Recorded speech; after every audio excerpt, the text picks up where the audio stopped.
Le français par la méthode nature. Rédigé par l'auteur Arthur M. Johnson. Chapitre 46. 46e chapitre. La fin de la Révolution. Dès que la vieille Amélie eut servi le dessert, le lendemain soir, Jeanne demanda à son grand-père: Et alors, grand-papa, qu'est-ce qu'il a fait, le peuple, quand il est arrivé devant les Tuileries? Mais Marianne ne donna pas à M. Doumier le temps de répondre. Jeanne, veux-tu laisser grand-papa manger son dessert en paix? Dit-elle à la fillette. Pardon, maman, dit Jeannette, et pendant les 10 minutes suivantes, elle ne dit rien. Mais quand on eut fini le dessert, elle se leva de table la première et courut dans le salon, où elle prit sa place auprès du fauteuil de M. Doumier. M. Doumier alluma une cigarette et fuma quelques instants en silence. Puis il commença. Nous avons laissé le peuple de Paris en marche vers les Tuileries. Cependant, les Tuileries sont gardées par 1100 soldats, dont 900 Suisses, fidèles jusqu'à la mort. Marie-Antoinette voudrait résister. Nous avons des forces, dit-elle, mais Louis XVI n'a pas l'énergie de se défendre. Allons, dit-il, il n'y a plus rien à faire ici. Et il va demander à l'Assemblée de le protéger contre la foule. Aux Tuileries, 800 soldats dont presque tous les Suisses sont tués. Le matin du 10 août, la Commune avec Danton en tête demande la République. L'Assemblée, toutefois, hésite encore. Elle vote pour l'élection d'une convention nationale et, poussée par la Commune, fait emprisonner la famille du roi. En réalité, le pouvoir est désormais en mains de la Commune et de Danton. Ce sera à eux de sauver la patrie, car 80 000 Prussiens et Autrichiens sont maintenant entrés en France et avancent sur Paris. Verdun tombe le 2 septembre. Cette défaite met en colère Paris et la Commune. 1200 personnes, des royalistes et des prêtres ayant refusé de prêter serment à la Constitution, sont tués dans les prisons de Paris. Cependant, le 20 septembre 1792, Paris apprend la victoire des généraux Dumouriez et Kellermann contre les Prussiens à Valmy. Ce n'est pas une grande bataille, et il n'y a que 500 tués. Mais pour la première fois, les canons de la Révolution font reculer vers la frontière les armées prussiennes, les meilleures d'Europe.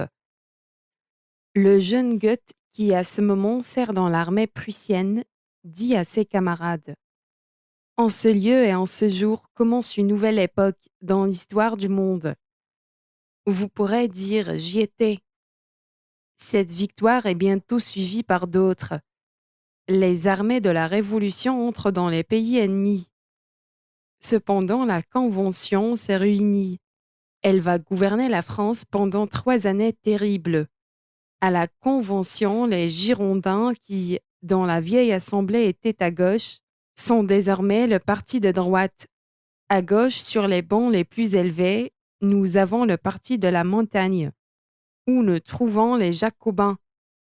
Au centre, un groupe hésitant, sans idée précise. Tous les députés sont à présent républicains. Et à sa première séance, le 21 septembre 1792, la Convention vote la République, qui est la proclamée le 25 septembre. Quelques semaines plus tard, devant les membres de la Convention, commence le procès de Louis XVI malgré les efforts des Girondins pour l'empêcher. La montagne demande la mort du roi. Robespierre déclare que la mort de Louis XVI est nécessaire à la nation. Les Girondins ne résistent plus lorsque l'on découvre que Mirabeau, un des leurs, avait eu un accord avec le roi et l'étranger. Le procès, commencé le 11 décembre, finit le 20 janvier 1793. Ce jour-là, à 3 heures du matin, La Convention décide que Louis XVI mourra le lendemain sur la guillotine. Louis Capet est guillotiné le dimanche 21 janvier 1793. La mort de Louis XVI a des conséquences terribles sur la France. L'Europe entière marche contre elle. L'Angleterre, qui hait la Révolution et la République, est à la tête de l'Europe. L'ennemi, de nouveau, passe la frontière française et avance vers Paris. À la Convention, le parti qui a le pouvoir est la montagne, avec Robespierre et Marat en tête. Elle ordonne la formation d'une armée de 300 000 hommes. Elle condamne à mort les nobles et les autres royalistes qui ont quitté le pays, ainsi que les prêtres qui refusent toujours de prêter serment à la République. Enfin, elle ordonne la formation du comité de salut public, qui dirigera l'État, et du tribunal révolutionnaire, qui aura pour mission de condamner les ennemis de la République à la place des tribunaux ordinaires. C'est le signal de la terreur, mais c'est aussi le signal de la révolte des paysans français et de la province. Les 3/4 de la France sont bientôt en révolte contre Paris. À la Convention, forcée par une armée de 70 000 hommes et 60 canons, sous les ordres de la Commune, les députés ont fait emprisonner les principaux Girondins, et la montagne est, plus que jamais, le parti le plus fort. Robespierre est maître du comité de salut public. Il nomme les ministres et les généraux, dirige la guerre, refait par un travail immense qui dure jour et nuit une France nouvelle. La Convention, de nouveau, proclame que la patrie est en danger. Le général Carnot, chef absolu de la défense, organise la formation de 9 armées. 600 000 hommes sont lancés contre l'ennemi. À leur tête, ils ont des généraux inconnus, mais qui vont à présent devenir connus de tous les Français. Hoche, Marceau, Jourdan, Moreau, Kléber. L'ordre est de vaincre ou de mourir. À la fin de 1793, la jeune République, par la seule force de son enthousiasme, par l'intelligence de ses généraux, vainc de nouveau ses ennemis, au chant de la Marseillaise. En même temps, d'autres généraux, dans le pays même, vainquent la révolte de la province. Parmi ces chefs, il y a le jeune capitaine Napoléon Bonaparte. Les victoires des armées de la République contre ses ennemis du dehors et de l'intérieur remplissent le pays d'enthousiasme. Mais en même temps, Paris et les principales villes de la province connaissent la faim et la terreur. Telle était la situation de la France en ce moment très grave de son histoire. Danton est guillotiné le 5 avril 1794, et avec lui Camille Desmoulins. Robespierre est le chef absolu du pays. Mais le 27 juillet 1794, il est lui-même emprisonné. Le 28, le tribunal révolutionnaire le condamne à mort et il est guillotiné à son tour. C'est la fin de l'époque de la terreur. Après quelques autres révoltes de révolutionnaires mécontents et de royalistes, dont la dernière est arrêtée par Bonaparte, la Convention, en 1795, cède le pouvoir à 5 directeurs.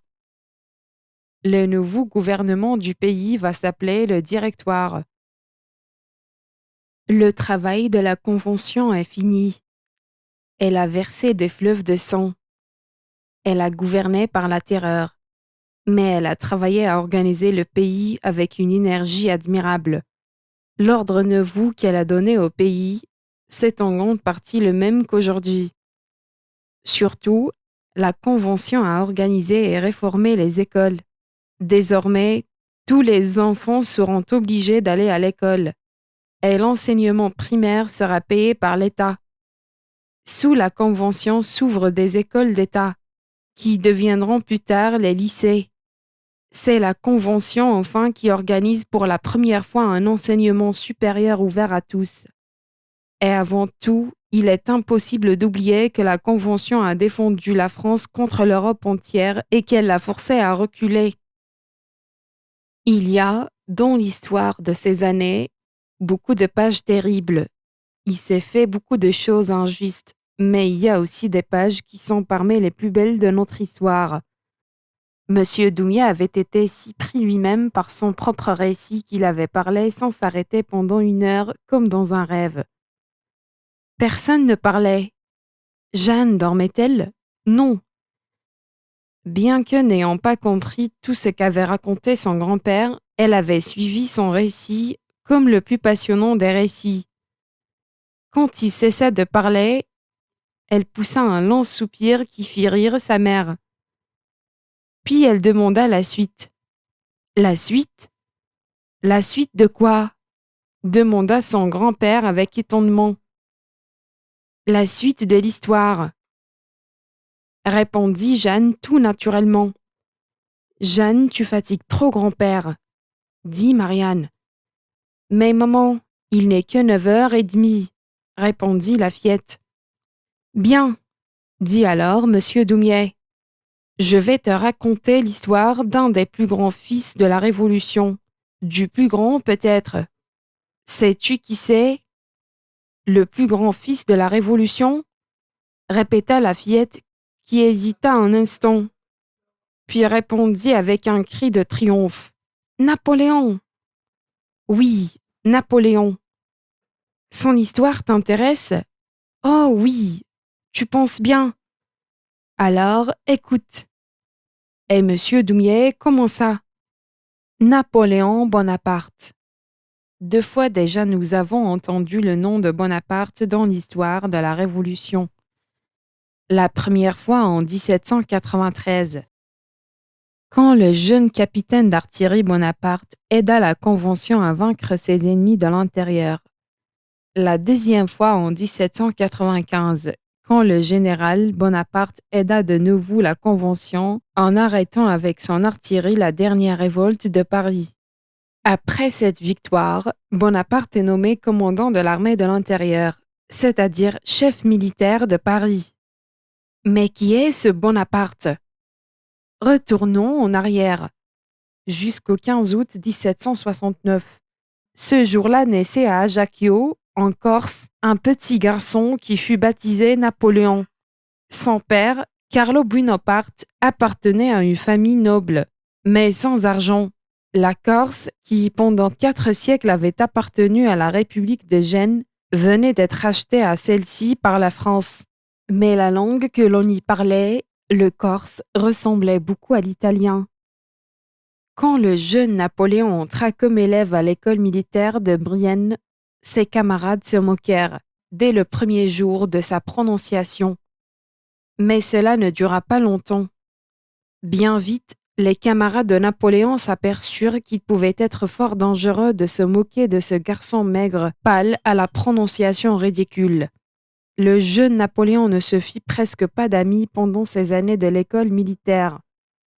Il passait presque tout son temps libre à étudier l'art de la guerre, l'histoire et les auteurs de l'époque. Il avait choisi d'étudier particulièrement l'artillerie, sachant que ce serait l'arme qui déciderait du résultat des batailles futures. Il avait vu juste, car c'est comme officier d'artillerie qu'il se fait remarquer dans les premières années de la Révolution.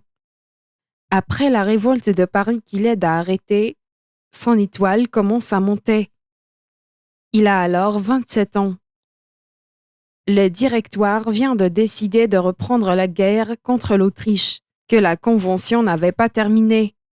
Par son ami Barras, qui est l'un des 5 directeurs, Bonaparte se fait donner le commandement de l'armée d'Italie. Celle-ci doit arrêter une partie des forces autrichiennes. L'Autriche avait alors une grande partie de l'Italie, tandis que 2 autres armées de la République, sous le commandement de Jourdan et de Moreau, doivent attaquer l'Autriche par l'Allemagne. Quand Bonaparte prend le commandement de son armée à Nice, officiers et soldats sont prêts à se moquer de ce général des rues. qui a atteint sa situation par la politique. Mais dès le premier jour, Bonaparte prouve qu'il y a en lui de quoi faire un grand chef. Vous n'avez, dit-il aux soldats et aux officiers de son armée, ni souliers, ni vêtements, ni chemises, et nos magasins sont vides. Ceux de l'ennemi sont pleins de tout. C'est à vous de les conquérir. Vous le voulez, vous le pouvez. Partons! 1 an et demi plus tard, la campagne d'Italie est finie. L'Autriche se reconnaît vaincue. C'est à Bonaparte surtout que la France doit ce résultat. La France n'a plus qu'une ennemie, l'Angleterre. Pour l'obliger à céder également, Bonaparte propose maintenant au Directoire d'envoyer une armée en Égypte. Il veut couper à l'Angleterre le chemin de l'Inde, qui est la plus grande importance pour l'Angleterre.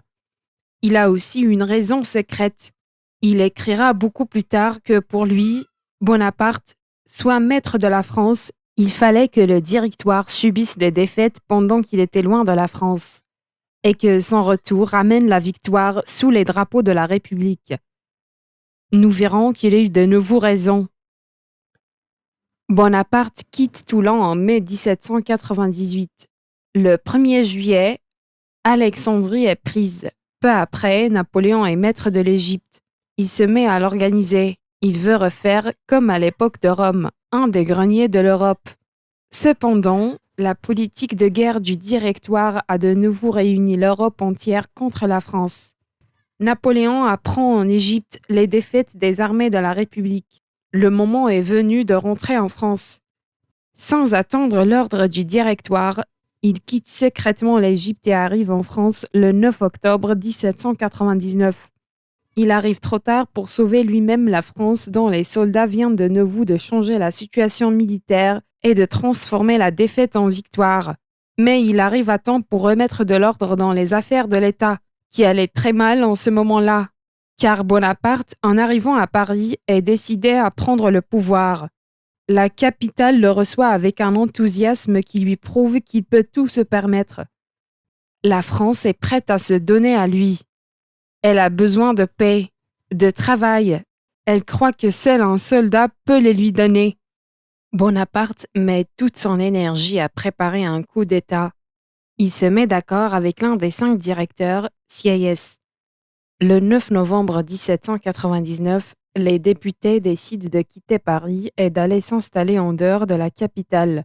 À cette nouvelle, Barras, l'un des directeurs, s'enfuit. Les 2 autres directeurs qui ne sont pas d'accord avec Napoléon sont emprisonnés. Le lendemain, Bonaparte parle aux députés, dont le président et son frère Lucien. D'abord, les députés le reçoivent en ennemi. Et Bonaparte, plus habitué aux soldats qu'aux politiciens, n'est pas maître de la situation. C'est Lucien qui le sauve. Se plaçant près de son frère, il parle aux soldats qui entourent la salle, hésitants, et leur donne l'ordre de faire sortir les députés. Les soldats obéissent. Cette même nuit, ceux des députés qui sont restés nomment 3 consuls. Bonaparte, Sieyès et Roger Duclos. Ils doivent remplacer le Directoire et préparer une nouvelle constitution. Le nom même de consul est pris à l'histoire de Rome. L'époque du désordre est finie. Bonaparte va maintenant faire naître la France. La France de 1799 est très malade. Il y a 8 fois plus de personnes sans travail qu'en 1789. On ne travaille plus la terre. Les ponts sont détruits. Les hôpitaux manquent de tout. Les soldats, qui ont faim et que l'on n'en paye plus, quittent le régiment par grands groupes. Des parties entières de la France, dont la Bretagne, se révoltent de nouveau contre Paris. L'État manque gravement d'argent depuis 2 ans, et il n'a, ce premier jour du consulat, que 137 000 francs. Les Français sont là, tout leur semble sans intérêt. Eh bien, cette France-là, Bonaparte va la relever.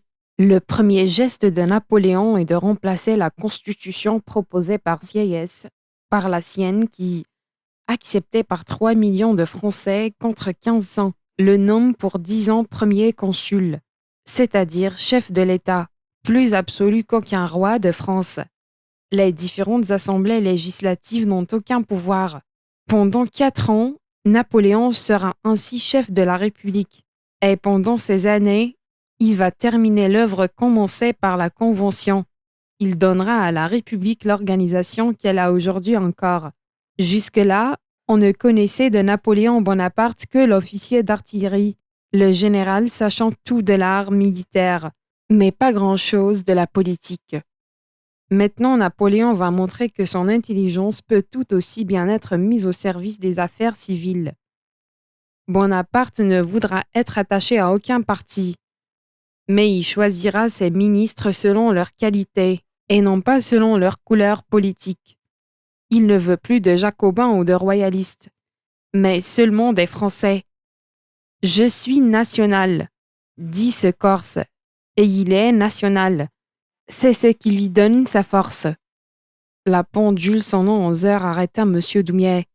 Il promit à Jeannette de finir son récit le lendemain. Dès qu'on aurait dîné, puis tout le monde alla se coucher.